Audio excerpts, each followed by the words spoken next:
আসসালামু আলাইকুম। সবাই কেমন আছেন? আশা করি ইনশাআল্লাহ ভালো আছেন। আমিও ভালো আছি। রান্না বান্না করব আর আপনাদের শেয়ার করব না সেটা একদমই নয়। সেটা আমার ডিকশনারিতে লেখা নেই। তো আমি আজকে রান্না করব মসুরের ডাউল দিয়ে কচু পাতা। সেটা আমি বগুড়া খেয়েছিলাম, সেই সুবাদে আপনাদের সাথে শেয়ার করছি।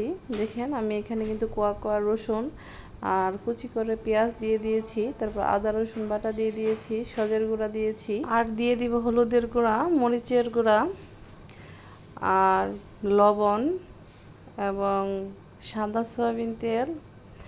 এটা দিয়ে আমি ভালো করে মেখে নিব।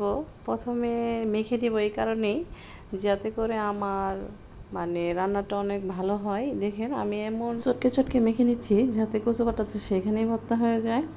এভাবে মেখে দেখেন আর কত ছোটো হয়ে গেছে, কচু পাতাগুলো শরীরে ছেড়ে দিয়েছে, ডাউলের সাথে মিশে গেছে। তারপর আমি হালকা করে পানি দিয়ে আমি চুলায় বসিয়ে দিয়েছি। এর মাঝে আমি ঘন ঘন নেড়েছি এবং ঘুটনিও দিয়েছিলাম যাতে ডাউল আর কচু পাতা একসাথে মিশ হয়ে যায়। তারপর আমি ফোড়ন দিয়ে নিব।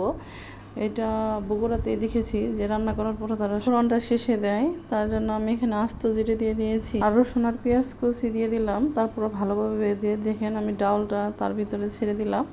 আর দেখেন ফাইনাল লুকটা, ডাউলটা কত সুন্দর হয়েছে, কচু পাতার সাথে ডাউলটা একদমই মিশে গেছে। ভালো লাগলে লাইক কমেন্ট শেয়ার করুন। কোথাও